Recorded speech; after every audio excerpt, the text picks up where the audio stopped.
السلام علیکم ورحمۃ اللہ وبرکاتہ۔ محترم ناظرین، پروگرام آپ کے مسائل میں ایک وقفے کے بعد میں محمد عبد المنتقم آپ کو دل کی گہرائیوں سے خوش آمدید کہتا ہوں۔ وقفے سے پہلے کچھ سوالات آئے تھے، اہم سوالات ہیں، ان کے بعد جو ہے میں عذاب کے آنے کی وجوہات کی طرف آپ کو توجہ دلانے کی میں کوشش کروں گا، اور یہ خطاب سب سے پہلے اپنی ذات سے ہوگا، پھر آپ سے بھی، اور اللہ کرے کہ ہم ان باتوں کو اچھی طرح سمجھ کر ایک پیغام حاصل کرنے کی پوزیشن میں آئے، اور پوری قوم اگر اس پیغام کو اچھی طرح قبول کرنے کے لیے اگر آمادہ ہو جائے تو امید یہی ہے کہ انشاءاللہ تعالی اللہ تعالی ہم پر رحمت اور کرم کا خصوصی معاملہ فرمائیں گے انشاءاللہ تعالی۔ تو فرض نمازوں کے بعد احادیث طیبہ میں یعنی بہت سارے اذکار کا پتہ چلتا ہے، اور پھر فرض نمازوں کے بعد سنت مؤکدہ کی رکعات بھی ہیں۔ تو سنت مؤکدہ کی رکعات کے بارے میں جو روایتیں ملتی ہیں ان کے بارے میں پتہ چلتا ہے کہ وہ ان میں آپ صلی اللہ علیہ وسلم ان کے بارے میں مواظبت فرمائی ہے، دوام اختیار فرمایا ہے، اور تاخیر نہیں کی، اور قدراً یسیراً کے الفاظ حدیث میں آئے ہیں بعض روایتوں میں کہ آپ زیادہ دیر تک بیٹھے نہیں رہتے تھے، بلکہ جلد نماز پڑھنے میں مشغول ہو جاتے تھے، یا فارغ ہو جاتے تھے، یا چلے جاتے تھے، زیادہ دیر تک نہیں رکتے تھے۔ جبکہ روایات میں ہے اذکار کا وہ بھی ہے، تذکرہ بھی ہے۔ تو اذکار جتنے ہیں، دعائیں جتنی ہیں، وہ مستحب کے درجے میں ہیں، وہ مستحب ہیں، اور سنت مؤکدہ وہ دائمی اور مضبوط اور مسلسل اور ہمیشگی جس پر اختیار فرمائی ہے ایسے اعمال میں سے ہیں، مواظبت فرمائی ہے، چھوڑا نہیں ہے، غیر معمولی اہمیت دی گئی ہے، ایسے اعمال ہیں۔ تو اس لیے علماء کرام نے بیان فرمایا ہے کہ جن فرض نمازوں کے بعد سنت مؤکدہ موجود ہیں تو مختصر دعا فرض نماز کے بعد کر لی جائے، مختصر دعا کرنے کے بعد پھر سنت مؤکدہ ادا کر لی جائے، اور اس کے بعد جا کے پھر تفصیلی اذکار اور جو اوراد ہیں وہ پڑھے جائیں۔ تو یہ زیادہ موافق ہے، یہ زیادہ مناسب ہے، اس رائے کے مطابق زیادہ مفسرین اور محدثین اس رائے کے حامی ہیں، اور شیخ الاسلام علامہ ظفر احمد عثمانی رحمۃ اللہ علیہ نے اعلاء السنن میں بھی اسی کو اختیار فرمایا ہے۔ تو میں نے بھی جہاں تک غور کیا، جو کچھ پڑھا، اس کے مطابق یہی بات ذہن میں آتی ہے کہ سنت مؤکدہ کی اہمیت زیادہ ہے، اور جن فرضوں کے بعد سنت مؤکدہ موجود ہیں ان فرضوں کے بعد مختصر دعا کر کے انسان سنت مؤکدہ پہلے ادا کرے، اور اذکار اور وظائف وہ بعد میں سنت مؤکدہ کے بعد پڑھ لیں، تو وہ نماز کے بعد پڑھنے کا جو حکم ہے اس پر عمل ہو جائے گا۔ اور تو فرائض کے بعد یا نمازوں کے بعد سنت مؤکدہ ادا کرنے کی ترغیب بھی ہے اور اذکار پڑھنے کی ترغیب بھی ہے، تو آپ ترجیح کس کو دیں گے، اہمیت کس کو دی جائے گی؟ تو ظاہر بات ہے کہ سنت مؤکدہ کو زیادہ اہمیت حاصل ہے، اور بعض روایتوں میں آپ صلی اللہ علیہ وسلم جو زیادہ دیر تک نہیں ٹھہرتے تھے اس کا تذکرہ بھی پایا جاتا ہے، اور علماء کرام نے پھر اس کے حق میں رائے بھی دی ہے۔ بہرحال یہ ایک اہم بات تھی جو میں نے آپ کی خدمت میں عرض کی، اس سے انشاءاللہ آپ کا مسئلہ حل ہو گیا ہوگا۔ اور غسل کے بارے میں، فرض غسل جب ہو جاتا ہے تو اس کے بارے میں مسئلہ یہ بیان کیا گیا ہے کہ سب سے پہلے فرض غسل جب کیا جاتا ہے تو اس کے بعد جو ہے تھوڑا سا مسئلہ یہ ہوتا ہے کہ مسئلہ یہ ہے کہ اگر کسی جگہ پر کوئی نجاست لگی ہوئی ہے، نجاست اگر لگی ہوئی ہے تو وہ نجاست سب سے پہلے دور کی جائے، اس کو دھویا جائے، اور نجاست دھونے کے بعد نجاست کا کوئی حصہ اگر ہے اس کے بعد پراپرلی وضو کیا جائے، جیسا کہ ہم پراپرلی ہاتھ دھوتے ہیں، قبضے تک جو ہے وہ 3 مرتبہ، پھر 3 مرتبہ کلی کرتے ہیں، ناک میں پانی ڈالتے ہیں، پراپرلی وضو کرتے ہیں 3 مرتبہ۔ اس کے بعد پھر پراپرلی وضو کرنے کے بعد بے شک پیر دھونے کا عمل جو ہے وہ آخر کے لیے رکھ دیا جائے، تو اس کے بعد جو ہے 3 مرتبہ پورے جسم میں بدن میں پانی بہانا، یہاں تک کہ پورے جسم کے کسی ایک سوئی کے برابر چھوٹی سی جگہ، تھوڑی سی جگہ بھی خالی نہ بچے، بال برابر کوئی جگہ باقی نہ رہے، پورے جسم میں پانی پہنچ جائے، بلکہ بعض ائمہ نے رگڑنے کی بات بھی کی ہے، تو اس پر عمل کیا جائے۔ تو یہ طریقہ ہوتا ہے وضو کرنے کا، پہلے وضو کیا جائے۔ ہاں اگر غسل کر لیا تو پھر بعد میں وضو کرنے کی کوئی ضرورت نہیں ہے، کیونکہ وضو کے اعضاء خود بخود دھل جاتے ہیں، تو وضو کا الگ سے ثواب نہیں ملے گا کیونکہ وضو کی نیت نہیں ہے، تو اس وجہ سے وضو کا ثواب تو نہیں ملے گا، لیکن وضو ہو گیا ہوگا۔ اور ابھی اگر وضو ہو گیا ہوتا ہے، ہو چکا ہوتا ہے، تو فوراً بعد جو ہے دوبارہ وضو کرنا یہ مناسب نہیں ہے۔ اچھا ٹھیک ہے انشاءاللہ، اللہ تعالیٰ جو بیمار حضرات ہیں ان کو اللہ تعالیٰ شفا عطا فرمائے۔ تو میں نے بات عرض کی کہ ہمارے اوپر حالات اور کیفیتیں آتی ہیں، مختلف قسم کی مشکلات پیش آتی ہیں، عذاب آتا ہے، وبائیں آتی ہیں، اور آزمائشیں ٹوٹتی ہیں، مشکلات سے واسطہ پڑتا ہے، تو کبھی عذاب ہوتا ہے، کبھی آزمائش ہوتی ہے، کبھی درجات کی بلندی کا ذریعہ ہے، اور ایک ہی وقت میں مختلف لوگوں کے لیے اس کا اطلاق مختلف طریقے سے ہوگا۔ کتنے اللہ والے ہیں ان کے لیے عذاب تو نہیں ہے، لیکن کتنے ایسے ہیں جو عذاب کے مستحق ہیں، ان کے لیے وہ عذاب کے درجے میں ہیں۔ تو موجودہ حالات میں جو گناہ بہت زیادہ ہیں، تو گناہ زیادہ ہونے کی بنا پر ہمیں یہ سوچنا چاہیے کہ پوری دنیا میں گناہوں کے اسباب اور گناہوں کے حالات ایسے ہیں کہ شاید یہ اللہ کا عذاب ہو، اور عذاب کو دور کرنے کے لیے قرآن کریم سے میں 3 باتیں عرض کرنا چاہتا ہوں۔ ایک آیت میں سورہ انفال میں غالباً یہ آیت ہے، مَا كَانَ اللَّهُ لِيُعَذِّبَهُمْ وَأَنْتَ فِيهِمْ۔ اللہ تعالیٰ نے قرآن کریم میں یہ بات ارشاد فرمائی ہے کہ اے نبی کریم صلی اللہ علیہ وسلم، اللہ تعالیٰ کسی قوم کو عذاب نہیں دے گا جب تک اس میں آپ کی ذات موجود ہے، آپ صلی اللہ علیہ وسلم موجود ہیں۔ یعنی حضور صلی اللہ علیہ وسلم جب کسی جگہ پر، کسی قوم میں، کسی برادری میں، کسی جگہ پر موجود ہوں تو ایسی قوم پر اللہ تعالیٰ عذاب نہیں ڈالتا، عذاب سے اللہ تعالیٰ ایسی قوم کو ہلاک نہیں فرماتا۔ تو آج جناب نبی کریم صلی اللہ علیہ وسلم دنیا میں دنیاوی حیات کے ساتھ تو نہیں ہے، لیکن آپ صلی اللہ علیہ وسلم سے قرب جس عمل کے ذریعے ہو سکتا ہے وہ درود شریف کا عمل ہے، اور آپ کی سیرت طیبہ کا مطالعہ ہے۔ جناب نبی کریم صلی اللہ علیہ وسلم کی سنتوں کو اگر ہم زندہ کریں گے، آپ کی سیرت طیبہ کا مطالعہ اگر جاری رکھیں گے، اور درود شریف کی کثرت اگر کریں گے، تو جیسا کہ قرآن کریم نے فرمایا ہے کہ جب تک آپ کسی قوم میں موجود ہوتے ہیں تو عذاب دے کر اللہ تعالیٰ کسی قوم کو، ایسی قوم کو ہلاک نہیں فرماتا۔ تو آج اگر حضور صلی اللہ علیہ وسلم نہیں ہے تو علماء کرام نے یہ بیان فرمایا کہ اگر آپ صلی اللہ علیہ وسلم پر درود شریف کی کثرت کی جائے، صلاۃ و سلام بھیجنے کی کثرت اگر کی جائے، اور آپ کی سیرت طیبہ کا مطالعہ گھر میں انفراداً بھی کیا جائے اور اجتماعی طور پر بھی کیا جائے، تو انشاءاللہ تعالی وہ عذاب دور ہونے کا ایک بہت بڑا سبب ثابت ہوگا انشاءاللہ۔ یہ اللہ والوں نے یہ بات کہی ہے۔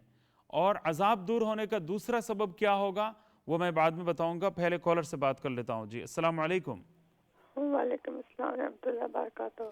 جی صاحب آپ سے یہ پوچھنا تھا کہ وہ جو پہلے دینا دنیا پروگرام ہوتا تھا وہ اب نہیں کبھی ہوگا شروع؟ بات سمجھا نہیں، بات سمجھ نہیں اور سمجھ۔ پہلے جو دینا دنیا ہوتا تھا پروگرام، اچھا دین و دنیا، ہاں جی وہ بند ہو گیا بالکل؟ ہاں آج کل شاید وہ پروگرام نہیں ہے، وہ تو کتنے پروگرام پہلے تھے اور آج کل نہیں ہے، جی تو ایسا بھی ہے، تو پتہ نہیں۔ جی انشاءاللہ۔ اچھا مولانا صاحب میں آپ سے ایک سوال پوچھنا چاہتی ہوں جی کہ ایک بندہ جو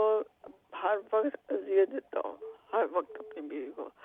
ہر وقت حالانکہ وہ خیال سارے گھر کا کام کر بھی کرے، سب کچھ کرے، اس کے سب کچھ کرے، لیکن وہ بندہ باز نہیں ہے، بندے کا اس کو اپنی بیوی کو ذلیل کرے، بندے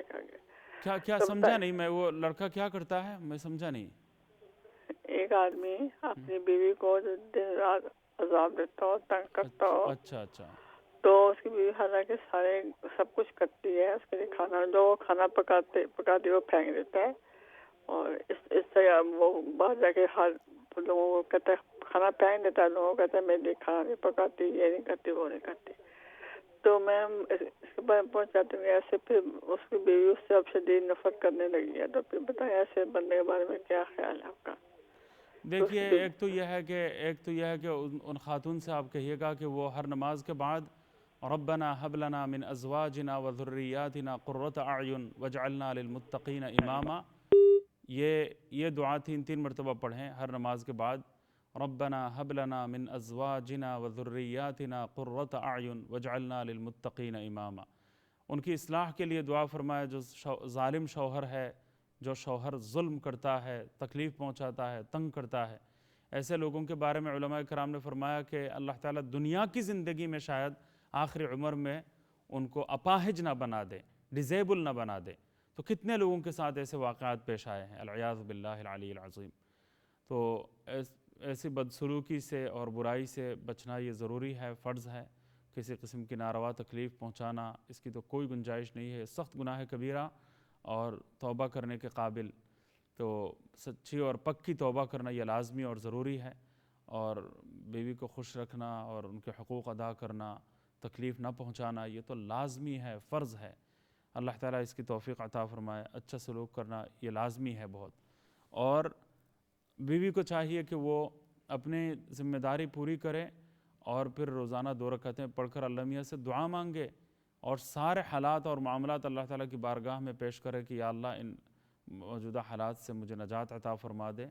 تو 40 دنوں تک یہ عمل کر کے تو دیکھیں، 2 رکعتیں پڑھ کر رو رو کر اللہ میاں سے دعا مانگے کہ اللہ آپ دلوں کو تبدیل کرنے، یا تو شوہر کی اصلاح ہو جائے گی یا اللہ تعالیٰ انتقام لے لیں گے اور معاملہ اللہ تعالیٰ کے سپرد کیا جائے۔ اس کے علاوہ ایسا کوئی برا حال اگر پیش آ جاتا ہے تو قرآن کریم نے فیصلہ دیا ہے کہ فَبْعَثُوا حَكَمًا مِّنْ أَهْلِهِ وَحَكَمًا مِّنْ أَهْلِهَا۔ تو دونوں خاندان کے جو مربی، معاملہ فہم اور سمجھدار لوگ ہیں، جو شادی کے موقع پر تھے یا آج کل جن کا اثر و رسوخ ہے، جن کی بات مانی جائے گی یا جو کچھ نہ کچھ پریشر ڈال سکتے ہیں، تو ایسے معاملہ فہم سمجھدار لوگ مل بیٹھیں اور مل کر جو ہے اس کا حل ڈھونڈیں۔ ہر خاندان کے لیے الگ حل ہوگا، ہر ایک کے لیے الگ حل ہوگا۔ کسی کو کوئی پریشرائز کر سکتا ہے، کسی کو کوئی اور کر سکتا ہے، کسی کے لیے کوئی طریقہ اصلاح کے لیے کارگر ہو سکتا ہے، کسی کے لیے کوئی دوسرا طریقہ ہو سکتا ہے۔ تو ایسے شوہر کی اصلاح کے لیے خاندان کے افراد، بڑے لوگ، ضرورت ہو تو کسی عالم دین کو، مفتی دین کو شامل بھی کر لیں، ان کا مشورہ بھی شامل ہو جائے کہ اس معاملے کے حل کے لیے ماہرین کا مشورہ کیا ہے، خاندان کے مربی اور بڑے جو لوگ ہیں، معاملہ فہم جو لوگ ہیں، ان کا مشورہ کیا ہے، تو اس کے مطابق عمل کرے، اس سے اصلاح کا راستہ سامنے آتا ہے۔ تو یہ ہر ایک کے ساتھ مختلف قسم کے حالات ہوتے ہیں، تو ہر فیملی کے حالات کو سن کر، دیکھ کر، گھنٹوں بات کر کے پھر جا کے کوئی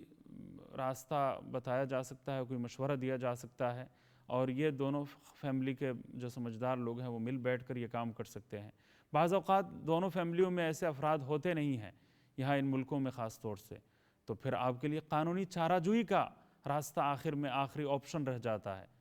یہاں قانون کا ملک ہے اور مظلوم کے لیے فریاد رسی کا حق ہے، وہ فریاد کر سکتی ہے، مقدمہ دائر کر سکتی ہے۔ تو علماء سے مشورہ لیں، خاندان والوں سے بات کریں، پھر بھی کچھ بات نہیں بنتی، پھر اس کے بعد ہم یہ تو نہیں کہہ سکتے نہیں تم مار ہی کھاتی رہو اور ظلم ہی سہتی رہو، نہیں، دعا بھی کرو، اصلاح کی کوشش بھی کرو،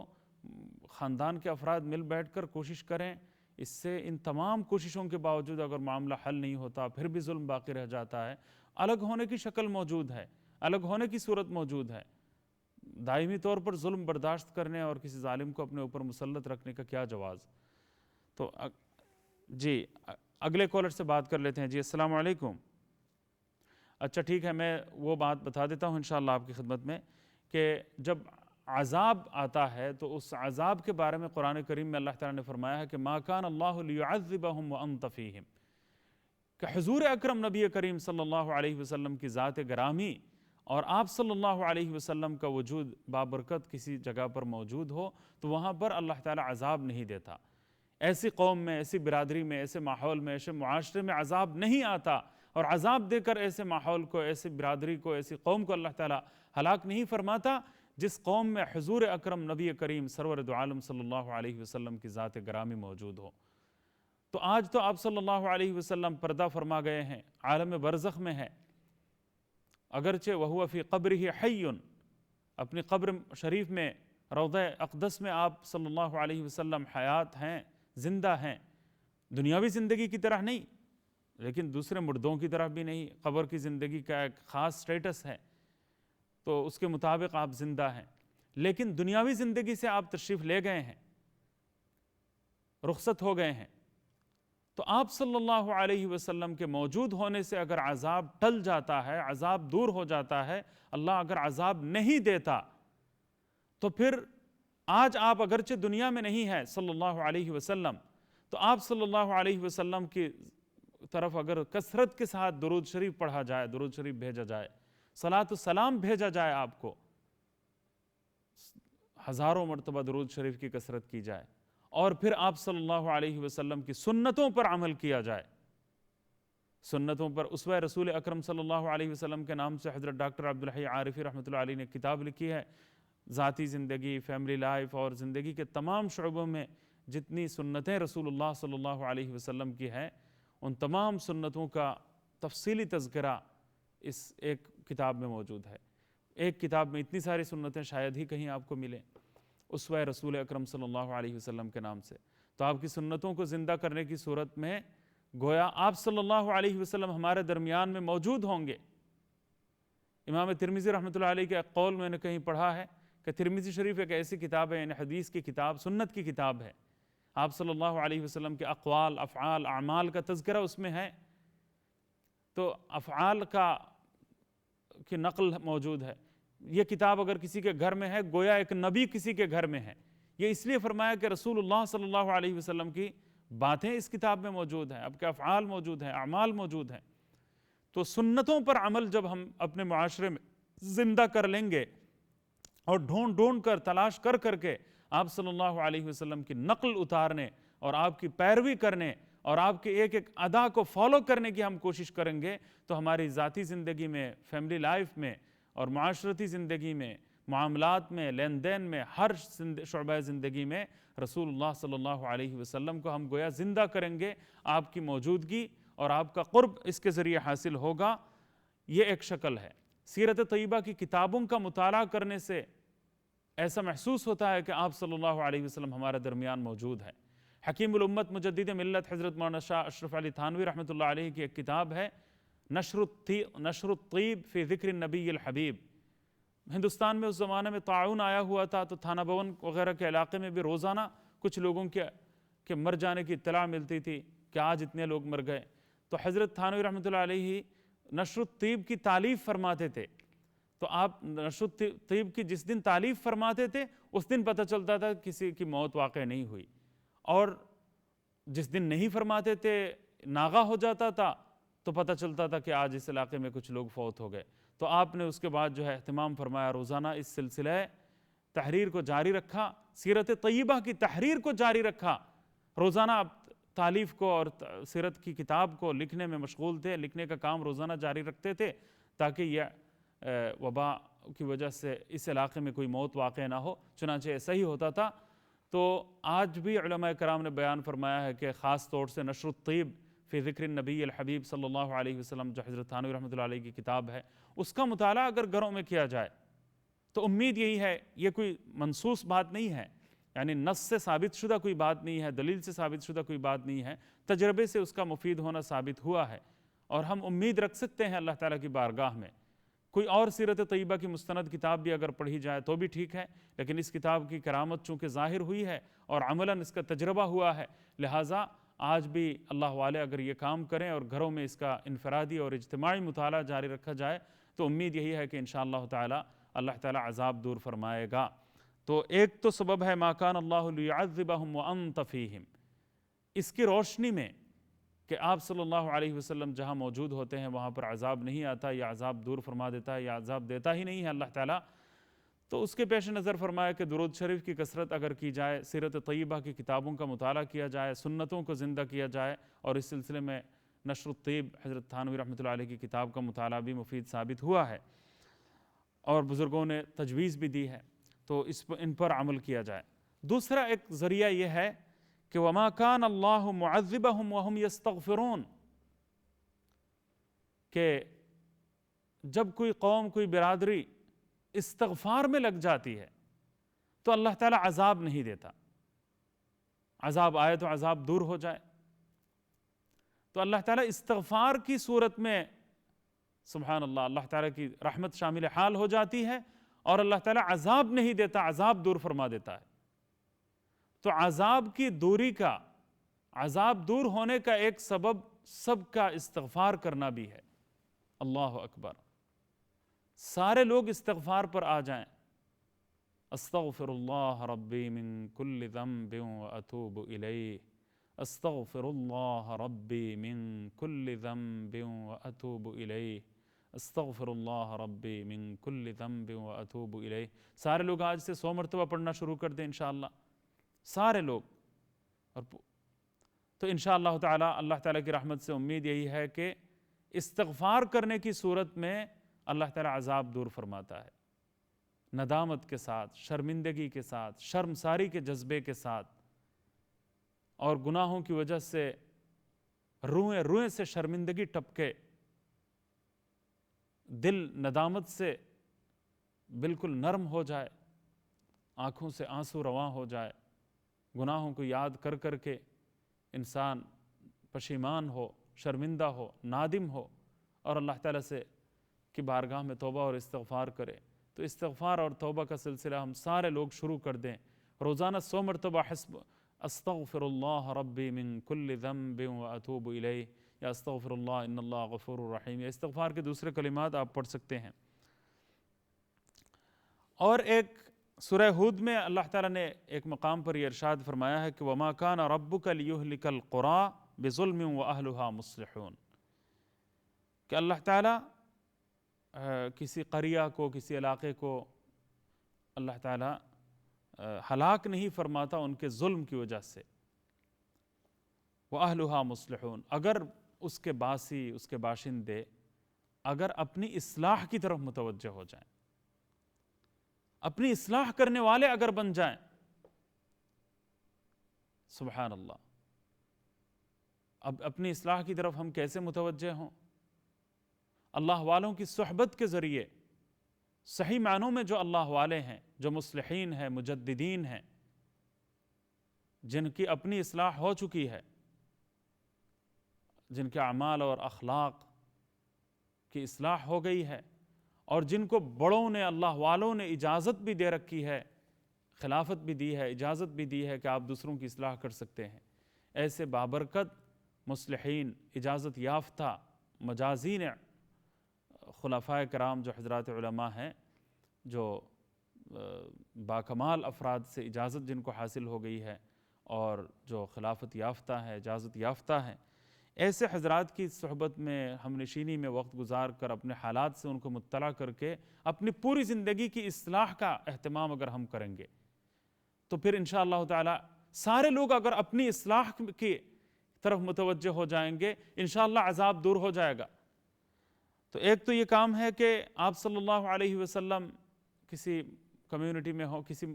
قوم میں ہو تو عذاب نہیں آتا، یا عذاب اللہ تعالیٰ دیتا نہیں ہے۔ تو آج جو ہے درود شریف کی کثرت اگر کی جائے، سیرت طیبہ کا مطالعہ اگر کیا جائے، سنتوں کو زندہ کیا جائے، ان پر عمل کو جاری اور ساری کیا جائے، گھروں میں جو سنتیں ہیں، چھوٹوں میں بڑوں میں، سارے لوگ اپنی زندگی کا جائزہ لیں اور سنتوں پر عمل پیرا ہونے کی کوشش کریں، اور سارے لوگ ماشاءاللہ استغفار کی طرف متوجہ ہو جائیں، روزانہ 100 مرتبہ استغفار کرنا شروع ہو جائیں، اور اس کے علاوہ سارے لوگ اپنی اصلاح کی طرف متوجہ ہو جائیں، تو انشاءاللہ تعالی ان تینوں کاموں کے نتیجے میں اللہ تعالیٰ عذاب ٹال دے گا۔ لیکن سارے لوگ اس پر آتے ہیں یا نہیں، یہ ایک بہت بڑا سوال ہے۔ کیسے میں اپنی بات سب کے دل کی گہرائیوں میں پہنچاؤں، اور کیسے میری یہ بات دور دور تک پہنچے، میں اپنی اصلاح کے لیے بھی فکر مند ہوں اور آپ بھی اپنی اصلاح کے لیے فکر مند ہوں۔ تو ان تینوں باتوں کو ذہن میں رکھیں اور ان پر عمل کرنے کی کوشش کریں۔ اللہ تعالیٰ مجھے بھی اور آپ کو بھی عمل پیرا ہونے کی توفیق سے نوازیں، اور اللہ تعالیٰ عذاب ٹال دیں، مشکلات دور فرما دیں، مصائب سے نجات عطا فرما دیں۔ یہ چند باتیں تھیں جن کا ذکر تو میں نے کیا ہے. اللہ تعالیٰ آپ سب کو اور مجھے بھی عمل کی توفیق سے نوازے. وقت اختتام کو پہنچ گیا. اجازت چاہتا ہوں. دعاؤں کی درخواست ہے. السلام علیکم ورحمۃ اللہ وبرکاتہ.